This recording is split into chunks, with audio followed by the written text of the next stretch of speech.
Hi folks, welcome to the Prepared Homestead. This is Travis. Thank you all for stopping by to watch. I wanted to pull in here because it's a good spot right now where the sun is setting to catch the sunset in the trees. I think it's beautiful.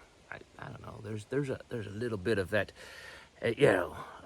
accepting and admiring beauty, especially the Creator's beauty. Which is also a good sign that our society is collapsing, because we no longer as a whole it seem to enjoy beautiful things. Everything's ugly. You've seen the art and the fashion and all this kind of stuff. It's all pretty hideous. But anyways, that's not what I was wanting to talk about. I thought I would talk about how to survive the coming collapse. And I know that this is a common topic that prepper channels and doomer channels and all this kind of stuff talk about.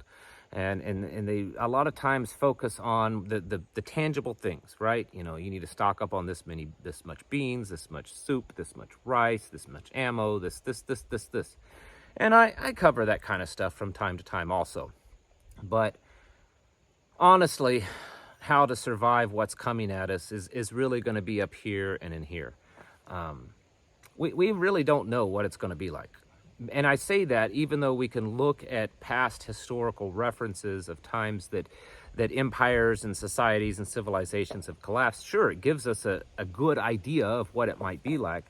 But our society is a little different in the sense that we're huge. We're extremely global. And when I say our, I really mean the Western world, because I think it's going to be the whole West, at least, and maybe some other.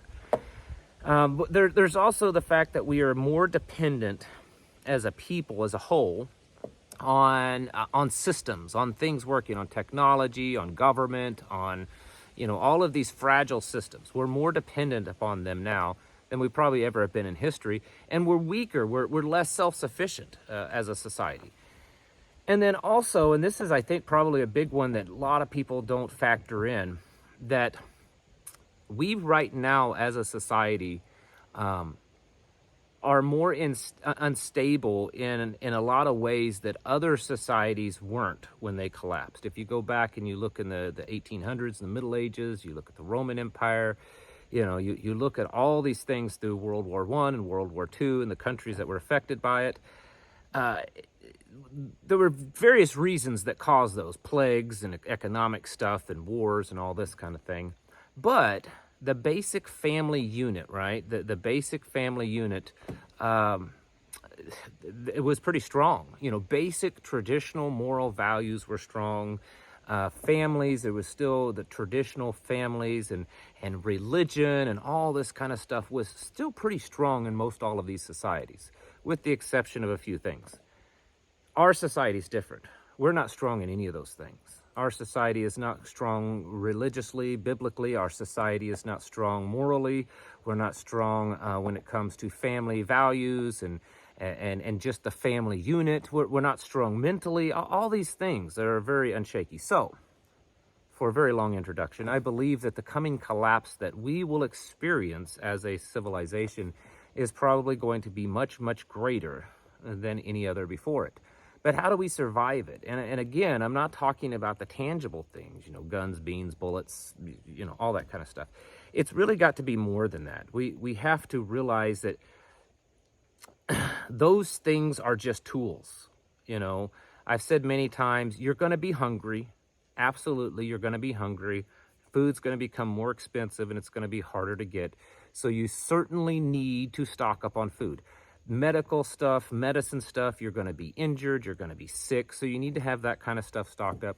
Defense, it's likely that you may have to defend yourself against bad things, but there have certainly been many things that's happened in the past that you could show evidence where there were collapses and people didn't, at least widespread, resort to violence, definitely in some cases.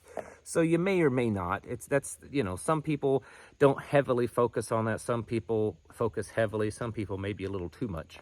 But at the end of the day, it's really how we are going to handle it and how we are going to raise our children in much, much more uncertain times, how we're going to raise them up and teach them in a world that has gotten much worse than when we lived. I mean, it wasn't great when we were children. I know we like to, my generation and older likes to, you know, say these things like, oh, it was so much greater when we were kids. No, it wasn't. It's better, but not great.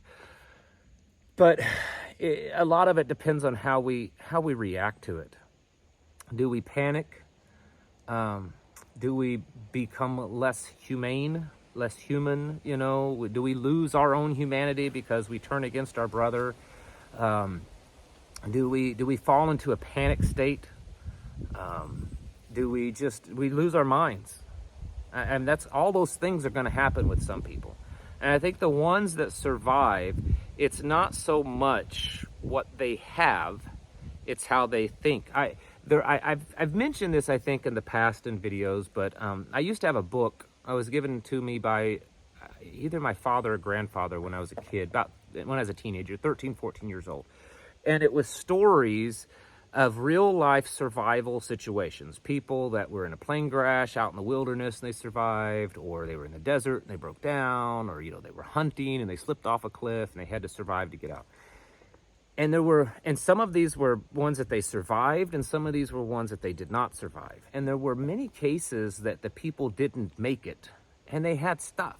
Like, they had stuff. I remember one, this guy froze to death. He was hunting in the wintertime up north, and he got lost and he froze to death. And when they found him, he had enough supplies that he should have been able to build a shelter and a fire to keep himself alive. But for some reason, he didn't, and he froze to death. So the point is, and you can also look at this in law enforcement and in war, both of those instances where people are sometimes take many, many rounds and still survive, and sometimes very few and they perish. And a lot of times it's because of their will to survive is different. And I think that's going to be the case with a lot of people. The harder things get, the tougher times get, the more chaotic things get, we're going to see this real wheat from the tares being separated. The people that are tough and that they have that grit, that mental fortitude to push through and survive no matter what adversarial thing they may face, no matter what challenge they may face, they're probably going to do pretty good, even if they're not super well stocked up. And the people that, well, they're just not tough in that way. They think they are, and they're heavily dependent upon their gear, on their things to get them through tough times. But they're not as tough up here as they need to be, and then they end up failing. They end up giving up. I suspect that that's going to be the case for most people. And so while you are on this journey to get yourselves prepared for the troubled times and for the chaotic things that are in our future, understand that the stuff and even the skills only are going to get you so far.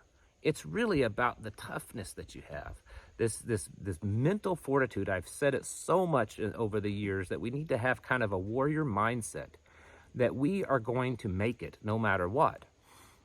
And that we're going to make it and not have to, devolve into some kind of inhumane, ungodly, animalistic type of behavior.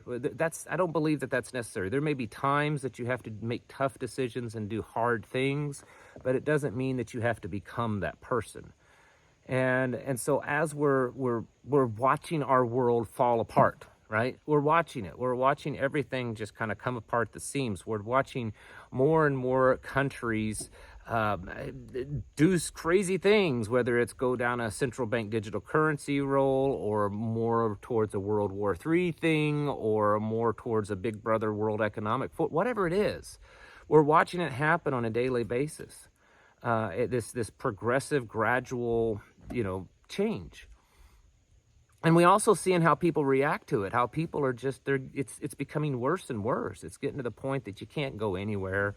For the most part, you're going to be exposed to the mental problems. You're going to be exposed to the vulgarity. And so that's why a lot of us, like myself, just choose to stay home as often as we can. All of that is happening. And it's going to get worse. I mean, that's not doomsday. It's just how it is. I mean, what signs are there that things are getting better, folks? I'm not aware of any. And so as they get worse, we have to be tougher. We have to be tougher, but yet more compassionate. John Lovell over at Warrior Poet Society says some wonderful things in this line. But being a warrior poet is exactly it. We have to have compassion and love and understanding and humanity, that God, seeking God, God-like humanity, and at the same time be a warrior capable of doing very dangerous things. And if we just do one or the other, we're going to fail. And so regardless of what your experiences are and what your physical capabilities are, you can be both. And we have to be that to survive what's coming, because I think it's going to hit our civilization much worse than most people are even aware of. I can't give it to you probably any way else than that. I think that that's pretty plain and clear of what we have to face. And so continually getting yourselves ready for that. And it's not even worry and panic. It's gonna happen. I mean, it's just a cycle. It's a cycle, a civilization cycle. We're right in the peak time of it. If you go back throughout history, every 200 or 300 years it happens, and we're right there. We are right there. And so I don't think that there's anything that's going to stop it. And of course, it is possible that this is very much a biblical collapse too. But there's no reason to get all worried about it. There's no reason to panic. There's no reason to just lose hope. Because if your heart is right with the Father, with God the Father, and your mind is strong, and no matter what the challenges you may face, you know you can overcome them up here, then you're going to prevail. You're going to pull through. And so don't get so upset and worried when you see all of this stuff happening. Because no matter how physically weak you are, if you're mentally strong, you can figure out ways to survive. You don't have to be Rambo just to survive. I mean, in some ways that can help, but not if you're not mentally strong too. Folks, get your houses in order. Prepare yourselves mentally, physically, and spiritually. Thanks for watching, and I'll catch you in the next video.